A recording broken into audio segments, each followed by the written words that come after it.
আজ ভারতের প্রতিরক্ষা ইতিহাসে যুক্ত হলো এক নতুন গৌরবের অধ্যায়। কলকাতার ঐতিহাসিক শ্যামাপ্রসাদ মুখার্জি বন্দরে আনুষ্ঠানিকভাবে ভারতীয় নৌবাহিনীর বহরে যুক্ত হলো দেশীয় প্রযুক্তিতে নির্মিত 3টে অত্যাধুনিক যুদ্ধজাহাজ আইএনএস নীলগিরি, আইএনএস সুরাত এবং আইএনএস দুনাগিরি। এই ঐতিহাসিক কমিশনিং অনুষ্ঠানে উপস্থিত ছিলেন ভারতের প্রধানমন্ত্রী নরেন্দ্র মোদী।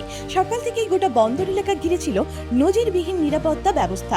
ভারতীয় নৌবাহিনী, কোস্টগার্ড, কলকাতা পুলিশ এবং বিভিন্ন কেন্দ্রীয় নিরাপত্তা সংস্থা যৌথভাবে গোটা ঘটনাস্থলে নিরাপত্তার দায়িত্ব পালন করে। প্রধানমন্ত্রীকে স্বাগত জানান ভারতীয় নৌবাহিনীর শীর্ষ আধিকারিক, প্রতিরক্ষা মন্ত্রকের প্রতিনিধিরা এবং অন্যান্য বিশিষ্ট অতিথিরা। গার্ড অফ অনার, নৌবাহিনীর ব্র্যান্ড এবং সামরিক কুচকাওয়াজের মুখর হয়ে ওঠে অনুষ্ঠানস্থল। এই 3টি যুদ্ধজাহাজ ভারতের আত্মনির্ভর ভারত উদ্যোগের একটি গুরুত্বপূর্ণ মাইলফলক। দেশীয় প্রযুক্তি ও ভারতীয় শিপওয়ার্ডে নির্মিত এই জাহাজগুলো প্রমাণ করে প্রতিরক্ষা ক্ষেত্রে ভারত এখন ক্রমশ বিদেশি নির্ভরতা কমিয়ে নিজস্ব সক্ষমতা বাড়াচ্ছে।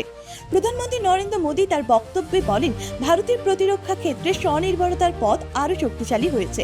আধুনিক প্রযুক্তিতে নির্মিত এই যুদ্ধ জাহাজগুলো শুধু দেশের সামুদ্রিক নিরাপত্তাই বাড়াবে না, ভবিষ্যৎকে ভারতের বৈশ্বিক প্রতিরক্ষা উৎপাদন ও রপ্তানির ক্ষেত্রেও আরও শক্তিশালী অবস্থানে নিয়ে যাবে। 3টি যুদ্ধজাহাজের মধ্যে আইএনএস নীলগিরি একটি আধুনিক স্টেলথ ফ্রিগেট, যা 70 রাডারে সহজে ধরা পড়ে না এবং অত্যাধুনিক যুদ্ধ প্রযুক্তিতে সজ্জিত।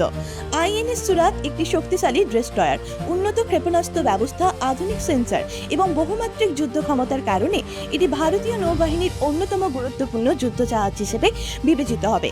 আর আইএনএস দুনাগিরি বহুমুখী সামুদ্রিক অভিযান পরিচালনার সক্ষম, সাবমেরিন প্রতিরোধ, আকাশ প্রতিরক্ষা এবং সমুদ্রপৃষ্ঠে যুদ্ধ সব ক্ষেত্রেই এটি গুরুত্বপূর্ণ ভূমিকা পালন করবে।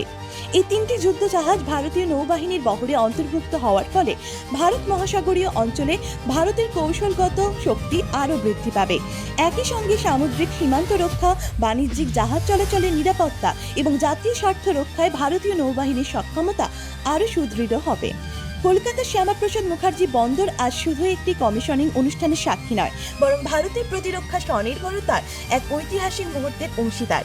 উপস্থিত নৌসেনা সদস্য, অতিথি এবং সাধারণ মানুষের মধ্যে ছিল গর্ব, উৎসাহ এবং দেশপ্রেমের এক অনন্য আবহ।